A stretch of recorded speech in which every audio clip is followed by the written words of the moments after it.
Okay, so untuk ada tanda equal sign ni, kita kena ingat sama konsep dia, kita kena pindahkan right hand side equal to 0. So for this case, pindahkan dulu. So 4, 2x tolak 1, tolak 3 lebih besar daripada kosong. Lebih besar ni sama dengan kosong. So samakan denominator.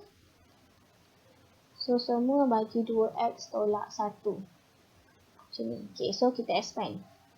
6x tambah 3. 2x tolak 1. Okay, so susun balik lah. 4 tambah 3 dapat 7. 2x tolak 1 lebih besar sama dengan kosong. Okay, so dah dapat sampai macam ni. Sama macam tadi juga, konsep dia sama. Cari critical value. Okay, so cari critical value. So critical value sama macam tadi lah. Ambil yang atas dengan bawah. Negatif 6x tambah 7 sama dengan kosong. Negatif 6x sama dengan negatif 7. X sama dengan 7 per 6. Critical value yang kedua, 2x tolak 1 sama dengan kosong. 2x sama dengan 1. X sama dengan 1 per 2. So bila kita nak tengok interval dia, kita letaklah mana lagi kecil, 1 per 2 ataupun 7 per 6. So 1 per 2 lagi kecil daripada 7 per 6. So susunan interval dia akan macam ni lah. So next buat table test value. So ni interval test value dengan sign. So interval yang pertama, kita ambil star yang pertama ni, which is negative infinity 1 per 2. Walaupun dia ada equal sign, untuk dalam interval ni semua korang assume dia open bracket. Next, 7 per 6 hingga infinity. Okay, so bila dah letak interval ikut yang kita dah lukis, baru kita tengok test value. So test value yang pertama, nilai yang kecil daripada 1 per 2 kat sini. So nilai yang kecil saya boleh ambil kosong, negatif 1. So saya letak kosong lah. Untuk nilai kedua daripada 1 per 2 hingga 7 per 6, saya letak 1. Untuk test value yang ketiga, lebih besar daripada 7 per 6, saya letak nombor dia 2. Korang boleh letak apa-apa value, janji je in between interval. Okay, then korang tekan calculator. So, macam saya cakap lah, dah banyak kali dah ni. Okay, so bila nak masuk calculator, masukkan equation sebelum critical value. So yang ni. Dan letak bracket atas dan bawah supaya tak salah lah, sebab ada setengah calculator tu dia sensitif. So kena letak bracket. Okay, so yang ni nanti korang akan dapat minus plus minus. Okay, so kita ambil yang mana, sebabnya soalan dia adalah greater than 0. Jangan tengok soalan atas tengok sebelum critical value. So lebih besar daripada kosong, so kita ambil yang ni lah. So jawapan dia 1 per 2, 7 per 6. Okay, so kita nak tahu, ini yang kita nak tengok, dia open ke close.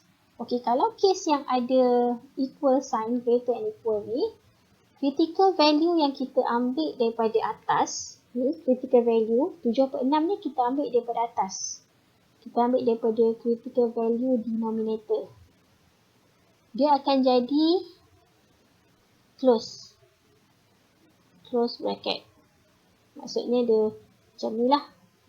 Kalau critical value yang kita ambil daripada bawah, critical value kita ambil, critical value denominator, bukan critical value daripada atas. Daripada atas kita panggil numerator. Okay. Numerator kita close. Kalau critical value kita ambil daripada denominator. Denominator adalah yang dekat bawah. Kita punya jawapan mesti open bracket macam ni. Okay. So kita tengok. Okay, 1 per 2 ni daripada atas atau bawah? 1 per 2 ni awak ambil daripada 2x tolak 1. 2x tolak 1 daripada bawah. Bawah denominator.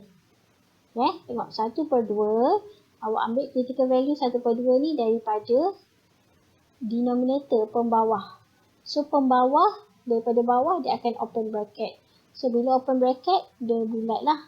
So jawapan dia akan bulat lah nanti. 1 per 2 dengan 7 per 6. Dia akan open bracket. Untuk 7 per 6. 7 per 6 ni awak ambil daripada atas. daripada atas. Bila daripada atas, dia akan close bracket, dia hitam. So, sambungkanlah. Macam itulah nak tahu mana satu open, mana satu close. Daripada atas, kita close. Daripada bawah, dia open.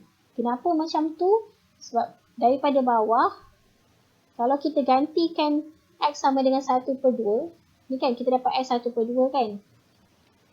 Ni kita dapat X 1/2. Kalau korang gantikan dalam equation ni, X sama dengan 1/2, korang akan dapat MAC error.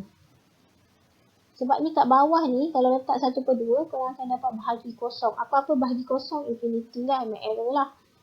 So that's why 1/2 tu kita kena open bracket. So mana-mana yang ambil daripada 1/2, which is critical value 1/2, denominator, make sure dia open bracket dan dia bulat lah. Kalau yang ni close, dia hitam. Okay? Tak apa, nanti korang tengok lagi satu contoh lah. Next, bila korang dah banyak kali buat soalan macam ni, korang akan faham lah konsep dia. Okay, so soalan terakhir, which is example 40. So ni pun sama, kita akan tengok contoh untuk rational function yang ada equal, less ataupun greater equal lah. Okay, so for this case sama juga macam tadi, kita tak boleh ada value dekat sebelah kanan, pindahkan dulu. So 2, 1 tolak 3x tolak 1 less than equal to 0. Okay, so samakan pembawah. So saya darabkan lah 1 tolak 3x. Semua saya darabkan supaya kita punya denominator akan jadi 1 tolak 3x. So 2, ini expand 1 per 1, so be careful sebab ada negatif. So akan jadi tambah 3x. Okay, and then pemudahkan akan dapat 3x tambah 1 yang bawah 3x 1 tolak 3x. 1 tolak 3x. Ini saya salah tulis. Ini tolak Okay, so daripada sini dah cantik kita punya rational, baru kita buat critical value. So critical value yang pertama ambil daripada atas, 3x tambah 1 sama dengan 0. 3x sama dengan negatif 1, x sama dengan negatif 1/3. Critical value kita ambil daripada bawah, which is 1 tolak 3x sama dengan 0. 1 sama dengan 3x, which is saya pindahkan. So, x sama dengan 1/3. So, saya punya interval ada 3 tempat lah. Which is satunya dekat negatif 1/3, satu lagi dekat 1/3. Okay, next kita buat table test value.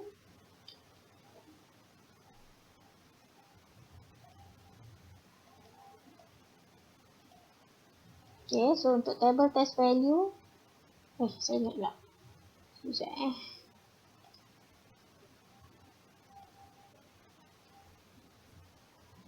Okay, tak apalah, saya ingat pun. Okay. So, ni interval test value dengan sign. Okay, so interval yang pertama, kita akan ambil star yang pertama, which is negatif infinity negatif 1/3. Okay, macam saya cakap dalam interval, semua dia close bracket. Semua open bracket lah. Semua open bracket jangan tukar jadi close pula. Salin je semua. Okay. So interval yang pertama, which is negatif infinity sampai negatif 3. Interval kedua, between negatif 1/3 dengan 1/3. Interval yang ketiga, 1/3 sampai positif infinity. So untuk test value, ambil nilai daripada interval, between the interval. So kecil daripada negatif 1/3, saya boleh ambil negatif 1. Yang ni between positif dengan negatif, saya ambil 0. Lebih besar daripada 1/3, saya ambil nilai 2. Okay. So, sama macam tadilah. Masukkan dalam calculator equation tu. So, equation yang korang akan masukkan yang ini. Make sure letak bracket atas dengan bawah. Okay, so korang calculate dan korang akan dapatlah nilai dia. Kita ambil sign sahaja kat sini. So, sign je. Saya punya.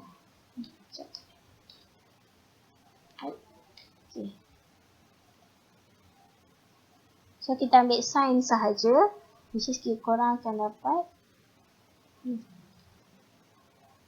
negatif, positif, negatif. Okay. So nilai yang kita akan ambil, kita akan tengok kat sini, tengok soalan daripada critical value, sebelum critical value which is less than 0. So less maksudnya nilai negatif. So jawapan akhir korang refer interval yang ni lah, which is negatif infinity, negatif 1/3 dengan 1/3 infinity. So real number line salin balik. Okay, ni memang open bracket lah. Okay, ni macam ni lah. Okay, so sekarang ni kita nak tahu kita punya ni mana satu yang open bracket, mana satu close bracket. Ini sebab anak panah dia, satu negative infinity, satu positive infinity. Okay, so tu dah settle. Kita nak tengok mana satu open, mana satu close. Okay, daripada condition yang ni, kita tengok negatif bila negatif 1/3, negatif 1/3, kita ambil daripada atas. 3x tambah 1, kita ambil daripada atas. Kalau daripada atas, nilai dia akan jadi close bracket. So, hitam. Okay, kalau nilai yang 1/3 ni, 1/3 kita ambil daripada sini. Ambil daripada sini. Ambil daripada bawah. Kalau bawah, dia open bracket, dia bulat sahaja. Macam itulah kita nak tahu Tapi case ni hanya untuk soalan yang melibatkan less and equal ataupun greater and equal. Rational function yang melibatkan equal. Kalau soalan yang macam kita buat tadi, hanya ini tak ada equal. So jawapan memang semua open bracket. Kalau soalan yang ada equal sign, rational function, baru kita consider open atau close lah untuk jawapan akhir.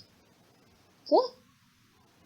So hopefully korang faham untuk solving rational inequalities ni. So lepas korang salin balik semua example ni, try buat. Dan saya nak korang siapkan lah tutorial 20. So this one number 3 dengan number 5. Okay, number 3 adalah absolute value, number 5 adalah rational function for solving inequalities. Okay, so itu sahaja video untuk hari ini.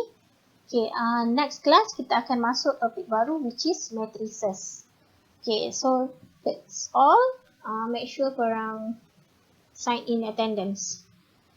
Okay, bye korang. Assalamualaikum.